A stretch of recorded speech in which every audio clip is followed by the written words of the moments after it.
Hi, it's me, Debbie Hilly, and this is Mara, and I wanted to show you today how to use the DUZ Dryer.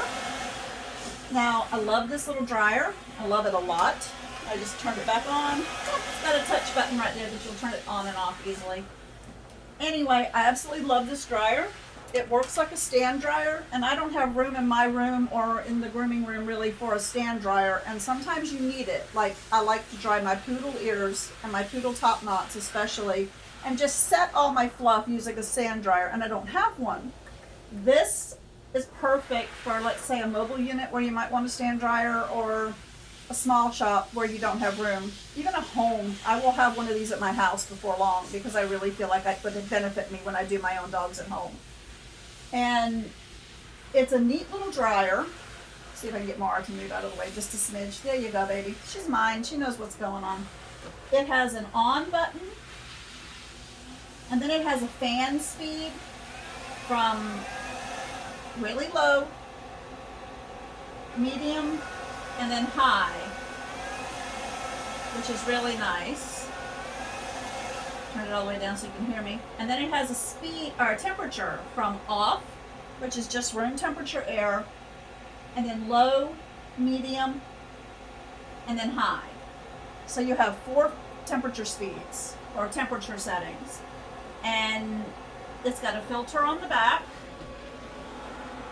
which is easy to keep clean. And this hose is incredibly flexible. Sometimes it will pop apart, and if it does, it pops right back together. It's designed to do that when you move it around. But anyway, I'm going to show you how well it works. Now, it is a finishing dryer. I suppose you could dry a dog completely with it, but I like to blow dry my dogs first, or with a force dryer, or let them sit a little bit before I pull it out, because I'm going to use it pretty much just to set my fluff. And you can see on her, because she's a poodle, I'm going backwards and lifting the hair up, because that's the way you would directionally dry this dog, is to do it up.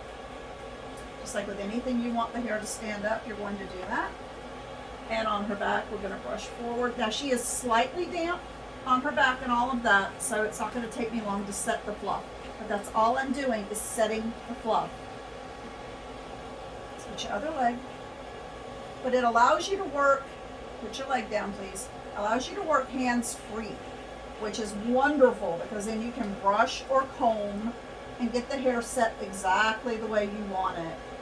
Now, after heat set, what I like to do with it, and again, I'm working in sections. I'm going to do the back end of the dog, and then I'm going to work on the back of the dog, and then I'm going to work on her front legs, and then her head and ears. But I always start with the shortest section first, so that's why we're doing it this way. Mara, Jade, Hilly. Then I like to turn the heat off and just go back with a cold or cool dryer, and that will help set that a lot as well. That was cute. Anyway, it does help tremendously, and this is making my job here a lot easier. She hates a force dryer, so there's no way in heck I could ever get her done completely with the force dryer. No way. Alright, and now we're back to the front, so we want to turn the heat up, and I want to turn the fan on high here to finish this. Switch your leg. No, ma'am. No, ma'am. No, ma'am. And again, it's got a good fan speed, and I am able to brush at the same time and hold onto my dog as well. So it works great. And I've had some people wonder about how strong it is. It's pretty decently strong. I mean, I use it a lot. It probably gets used on 5 or 6 dogs a day in my shop. I love it for old dogs. I love it for dogs who don't like the force dryer. And I love it for dogs like her who have kind of weird coats, because hers is really soft, and you want to get it as fluffy as possible. So in order for me to groom her, her hair has to be stretch dried or fluff dried. And that's what this allows me to do without taking up a tremendous amount of space on my floor. And then on her head, we can go all different directions, but basically you're stretching it.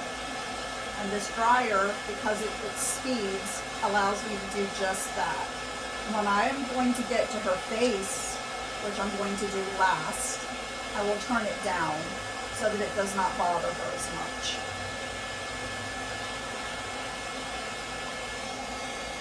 See, I can move it. If she wants to hang her head, she can hang her head, and I can point the dryer where I need it to be pointed.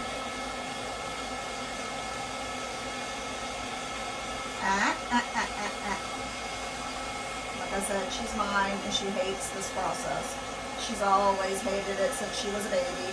But this dryer is actually the first time I've ever been able to get her to look this way without really fighting with a hand dryer on a stand. This eliminates the need to have a clamp and a hand dryer. Plus, it's a lot more versatile. I can put it exactly where I want it. Unlike some of the goosenecks that hold the dryers, it's not as easy to do. And she's being really good. And considering how much she hates a dryer, this has been awesome. I'm going to get this right here. Get your ear dry. Turn your head around. I know, you saw Brian go out the door. It's okay. It's okay. Now, I was taught to brush ears every way but down. However, I like to brush them down because it lets them lay better. I do tend to brush them out so I can get underneath and down to the skin. But again, this dryer is allowing me to get her to look really, really well, really, really nice. Look like I want her to look, so I can groom her better. A lot of times, because she hates a force dryer so much, she gets force dried as much as she can be on low setting and then put up to air dry. And it's horrible to say that my own poodle has never really enjoyed the process. And she's very happy with this process right here. She is not fighting me. Until my son came in the room, she had never moved, really. She's not trying to get away from it. She's not giving me a hard time. She's just sitting there letting me dry her, which is wonderful. No. A little bit of kink down at the base of that skin. We want to make sure we get it done. Good job. Let's get this here done. Right there. I know, you don't like that. Let's turn the fan speed down. We'll turn it down to low. There we go. Good job. See, she doesn't mind that. If they start to not like it around their ears, you can turn it way down to almost nothing, but it's still putting out air with a little bit of heat, and she is not fighting it anymore. See how wonderful that was? Now her face is still a little bit damp, and I would never dream of putting a force dryer on her face, but I can use this DUZ dryer on her face and get it fluffed out the rest of the way. Now, sometimes this dog keeps an Asian face because she has a tendency to irritate really badly when she's clipped. So it's important to be able to dry her face. And the DUZ dryer is going to allow me to do that. And as you can see, it did not take very long at all to get her dry. From, I mean, she was damp. She wasn't soaking wet, but she was damp. And it didn't take very long at all to get this done. And she's not fighting me, which is even better. So, there you have it. Dogs who don't like the dryer really like this one. Yes, they do. Yes, they do. And I'm not wearing a mask because I'm trying to talk to you and it's a little hard to understand. If I were force drying, I would definitely be using a mask.